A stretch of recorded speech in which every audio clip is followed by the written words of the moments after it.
Kita lanjut ke level 2 pelajaran 16 ya. Waktu kita berdoa ya, terasa seperti nggak dijawab sama Tuhan. Terus kita langsung berpikir, jangan-jangan Tuhan nggak dengar nih ya. Padahal mungkin masalahnya bukan pada Tuhan ya, tetapi kita perlu menyelaraskan hati dan iman kita. Coba ya, kita tanya, menurut teman-teman ya, kalau doa terasa belum dijawab, apa yang biasanya dilakukan? Biasanya apa? Kalau doanya belum dijawab, biasanya apa yang dilakukan? Kecewa.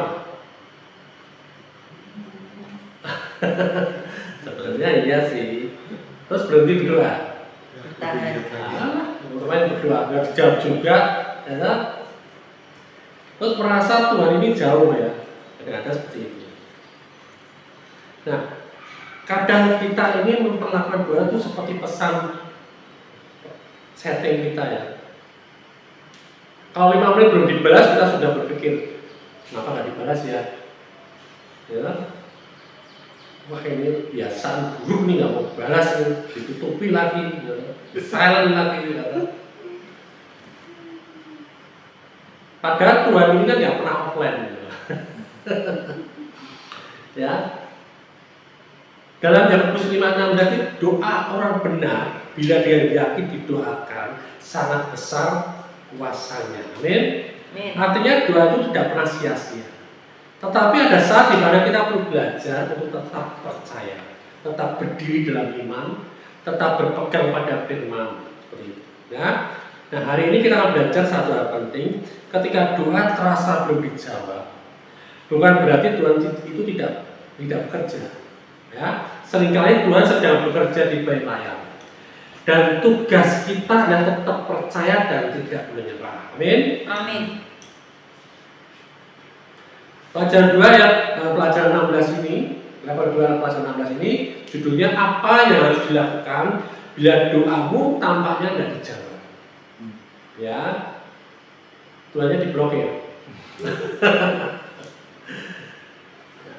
Nah, pelajaran ini mau membongkar satu kesalahpahaman besar. Ya. Seringkali doa bukan tidak dijawab, tetapi belum termanifestasi. Beda ya. Bukan tidak dijawab, sudah terjawab, tapi belum termanifestasi jawaban. Jadi kata kuncinya adalah tampaknya tidak dijawab. Amin. Karena apa? Allah selalu menjawab doa yang sesuai dengan firman-Nya. Kita lihat 1 Yohanes 5 ayat 14 sampai 15. 1 Yohanes 5 ayat 14 sampai 15. Baca. Dan inilah keberanian percaya kita kepadanya, yaitu bahwa Ia mengabulkan doa kita, jikalau kita meminta sesuatu kepadanya menurut kehendak-Nya.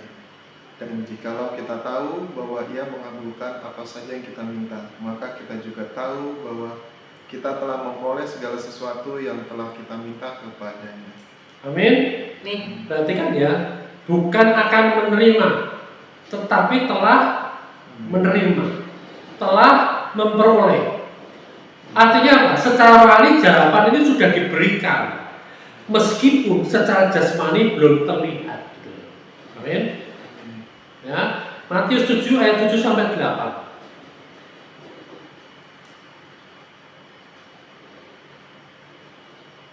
Baca. Mintalah maka akan diberikan kepadamu, carilah maka kamu akan mendapat, ketoklah maka pintu akan dibukakan bagimu, karena setiap orang yang meminta menerima, dan setiap orang yang mencari mendapat, dan setiap orang yang mengetok baginya pintu dibukakan. Amin. Ya. Jadi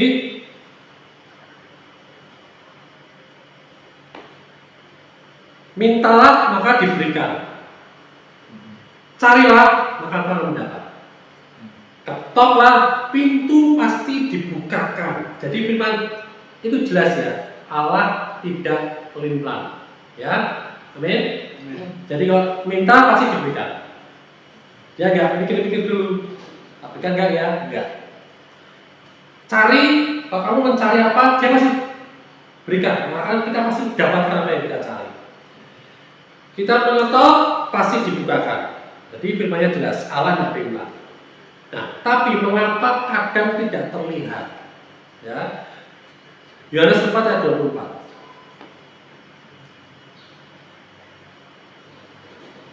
Yohanes 4 ayat 24.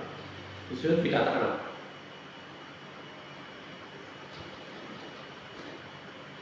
Allah itu roh, dan barang siapa menyembah Dia harus menyembahnya dalam roh dan kebenaran.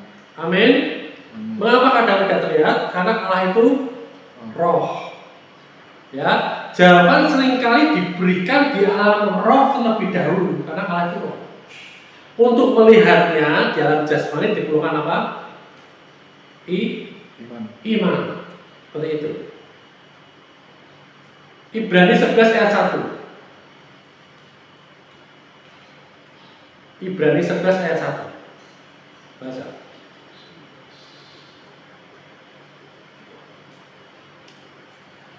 Iman adalah dasar dari segala sesuatu yang kita harapkan dan bukti dari segala sesuatu yang tidak kita lihat.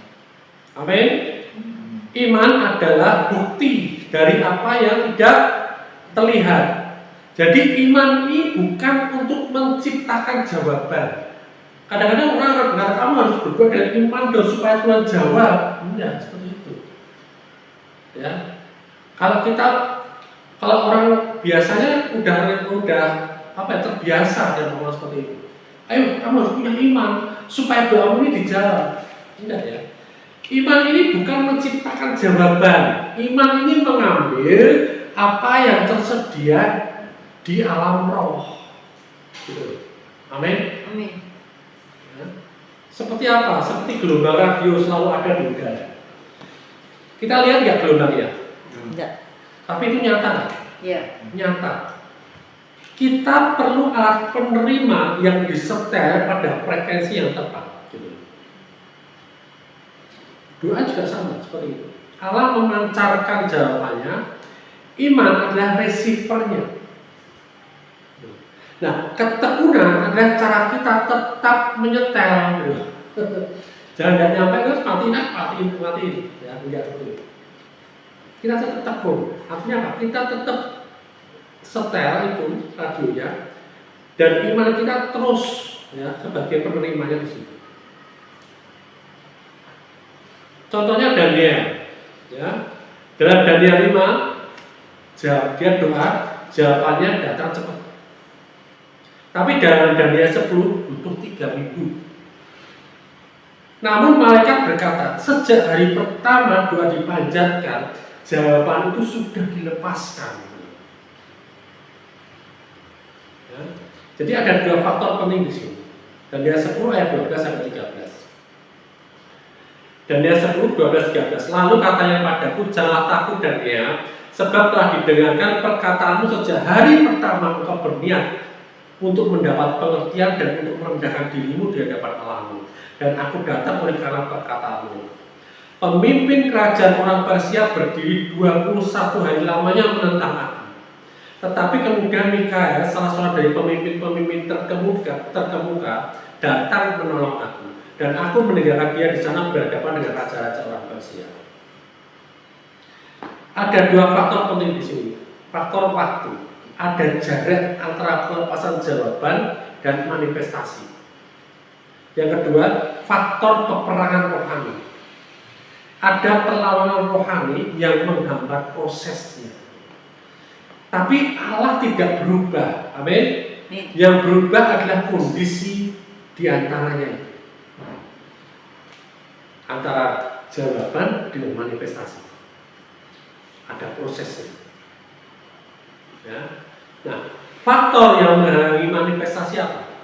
Yang pertama, motivasinya salah. Ya. Dalam Yakobus 4 ayat 1 sampai 3 dikatakan seperti ini. Dari manakah datanya sengketa dan pertengkaran di antara kamu? Bukankah datanya dari hawa nafsumu yang saling berjuang dengan tubuhmu? Kamu mengingini sesuatu tapi kamu tidak memperolehnya, lalu kamu membunuh, kamu iri hati, tetapi kamu tidak mencapai tujuan. Lalu kamu bertengkar dan kamu berkelahi, kamu jangan memperoleh apa-apa karena kamu tidak berdoa. Atau kamu berdoa juga tetapi kamu tidak menerima apa-apa karena kamu salah berdoa.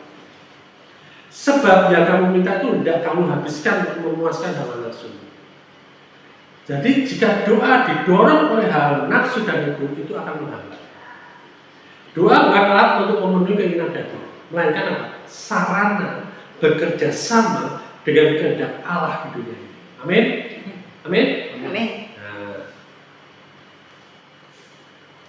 yang kedua, hubungan yang tidak benar. 1 Petrus 3 ayat 7. Silahkan dibaca. Ayat 7. Demikian juga kamu, hai suami-suami, hiduplah bijaksana dengan istrimu sebagai kaum yang lebih lemah. Hormatilah mereka sebagai teman pewaris dari kasih karunia, yaitu kehidupan, supaya doamu jangan terhalang. Amin. Jadi perlakuan terhadap pasangan bisa menghalangi doa. Artinya apa? Hidup yang tidak selaras dengan kasih itu akan mengganggu aliran iman. Ya, itu ya. Paham? Kemudian yang berikutnya, tidak percaya saat berdoa. Markus 11 ayat 24. Markus 11 ayat 24, baca coba.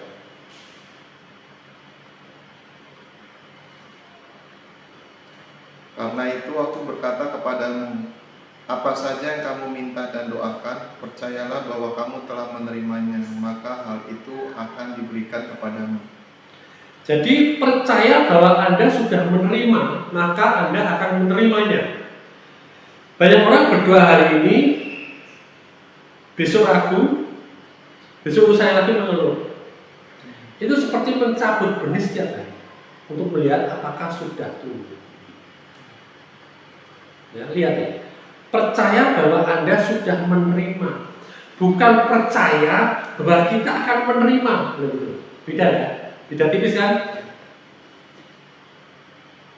Kita percaya bukan, oh ya aku berdoa, aku percaya kasih Tuhan pasti kasih. Tidak. Kita percaya, oh ya aku percaya kalau Tuhan sudah memberi, maka kita mengucap syukur. Amin. Nah, seperti itu. Nah, yang kemudian Allah tidak pernah kurang dari firman-Nya. Yohanes 10 ayat 35. Yohanes 10 ayat 35 dikatakan seperti ini. Jika mereka kepada siapa firman itu disampaikan disebut Allah, sedang kitab suci tidak dapat dibatalkan. Amin. Kitab suci tidak dapat dibatalkan. Jika firman berkata ya, maka ya. Masalahnya bukan pada kesetiaan Allah, melainkan ada proses penerimaan kita ini. Amin. Jadi dari Allahnya beres, tapi dari penerimanya kita ini ya. Jadi apa yang harus dilakukan? Yang pertama, pastikan doamu sesuai dengan firman Tuhan. Nah, kalau nggak pernah baca firman, bagaimana caranya doa kita sama dengan firman Tuhan? Gitu loh. Amin. Ya. Kemudian adalah periksa motivasi hati kita dalam meminta itu. Untuk ego kita, untuk kepentingan kita sendiri, atau untuk kemuliaan Tuhan, atau untuk menyelaraskan dengan kehendak Dia. Ya. Kita mau minta makmur, boleh nggak? Boleh, karena Pak selaras dan kehendaknya Dia. Gitu. Kemudian jaga hubungan dan hidup dalam kasih, ini penting.